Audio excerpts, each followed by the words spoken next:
Big stories. Thursday night regulars join me, media writer for The Australian, Sophie Ellsworth, and Deputy Executive Director of the Institute of Public Affairs, Daniel Wild. Welcome to you both. Let's start in Victoria. I was just talking about Lily D'Ambrosio, the minister there. What a shocker she is. Surprise, surprise, the state government has got another project running over budget. Now, this is we have to tell people around the country what this is. This is the Metro Rail Tunnel. Not many people who even live in Melbourne know where it goes from, where it ends up. But it's now, the budget's blown out by more than $3 billion. The builders are likely now to seek more taxpayer cash to finish the job after contingency funds ran out. Daniel, it seems like the Victorian government is running some sort of white elephant breeding program. Do you know where that tunnel goes from and to? No, I couldn't tell you, Steve, nor could I tell you about many of the other projects that are supposed to be up and running by now. But this is a big problem. It's already 25% over budget. They're saying we need to have more cash being put into it. This is a state that has $160 billion in debt without any idea of how this is going to be paid back. And it reinforces the fundamental point that, firstly, this government can't manage money, it can't manage the economy. Secondly, Victoria is the economic basket case of the nation. They are the lowest performing economy on key measures, whether it's to do with business growth, whether it's to do with tax or regulation. So this just reinforces that the economy is collapsing. So we've got Anthony Albanese today, complaining that Peter Dutton's 7 nuclear reactors might cost $100 billion. The suburban rail loop is already at $216.7 billion, and it will go further than that. And that goes from Cheltenham to Box Hill. And I've never met a person who wants to go from Cheltenham to Box Hill. No. That's nowhere to nowhere, or nowhere to somewhere you don't want to go. Well, that's right. And look, not being unkind to Box Hill, but... No, but it's a boondoggle project that's designed for political reasons, not for economic or social reasons. Yes, build a rail line to the airport. People are going to use that. There's going to be value. But like you say, this rail loop has no or very limited economic value, but massive costs that are not accounted for. Yeah, it's just a disgrace. Now, newly installed ABC chair Kim Williams apparently is looking at a dramatic shake-up at the national broadcaster.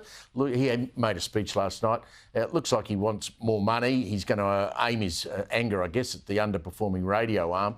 He's also put his hand out for more money in the budget. They already get $1 billion a year. Sophie, you've been pretty critical of the ABC and their ratings. Is that what he is zeroing in on? Because we've got to remember Kim Williams was a commercial animal at one point. Well, Steve, just to remind viewers, the ABC gets $1.1 billion annually of our money to prop up the organisation. That is a lot of money, and commercial broadcasters would be very envious of that amount. They get regardless. Doesn't matter if their ratings are in the toilet bowl or not. $1,000 million. That's right.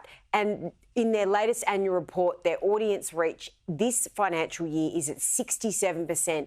That's expected to fall to 63%. They've got declining audiences across their radio, their television arm, and people are tuning out of the ABC because it's no longer catering for the average punter. It's catering to a select group of the community, not widespread Australia. What's their bigger problem, radio or television? I would argue radio.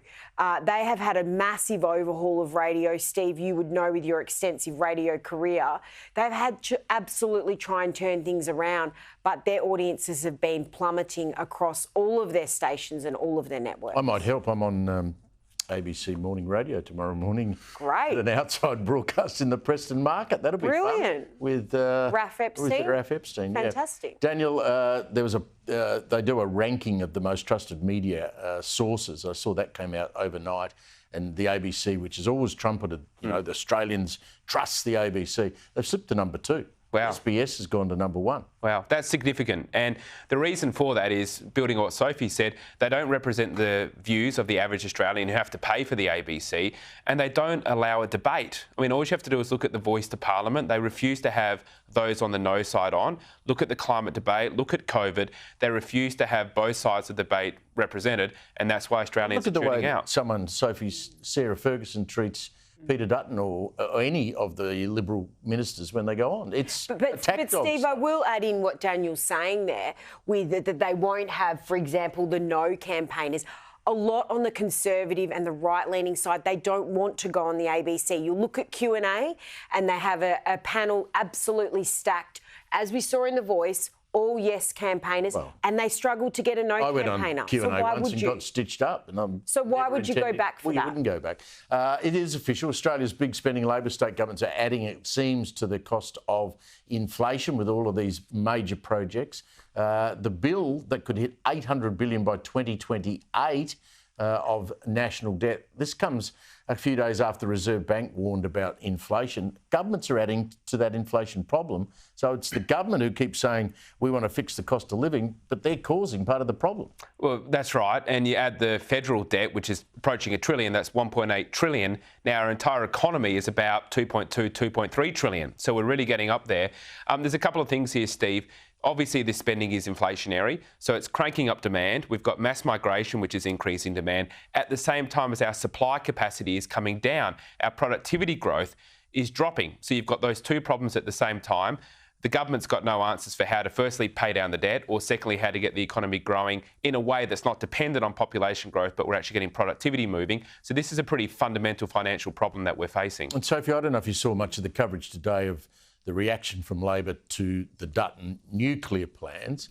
It's childish. They're putting out cartoons of three-eyed fish outside nuclear plants and talking about Snow White and the seven dwarfs and having them as reactors. Can't we have a sensible, grown-up debate? I mean, if you go out there and talk to people in the street and say, do you want cheaper electricity? Yes.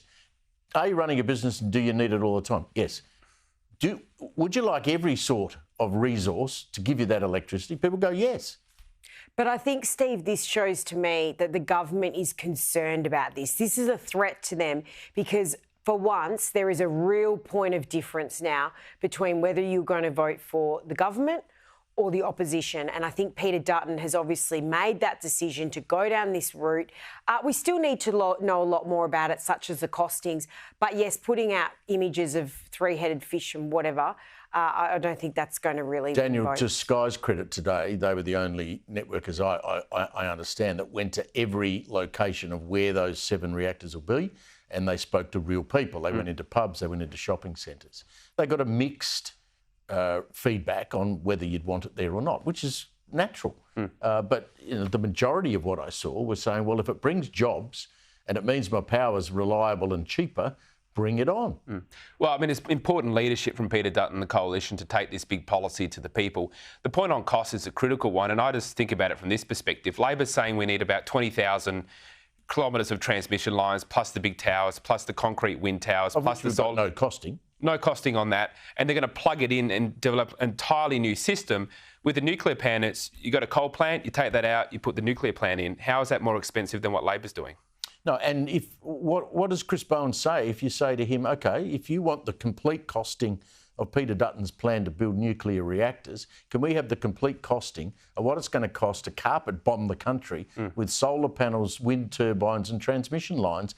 And what are you saying to all of those farmers out in regional Australia who go, how come we got to wear the cost of all this? No one in Manly or Brighton in Melbourne's going to be having a wind turbine stuck up in front of them.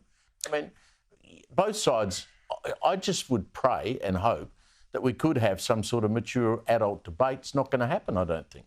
It doesn't seem that way, Steve. And it was interesting this morning. Chris Bowen was on Radio National and they asked him, are you going to say the same line that he did back at 2019 election where it was something like, if you don't like us, don't vote for us? And I noticed he was incredibly guarded. He knew that was a mistake when he said it. He is really being careful with what he says. But I think they're just going on this childish attack. They're not trying to fight the argument enough, and that could do them damage.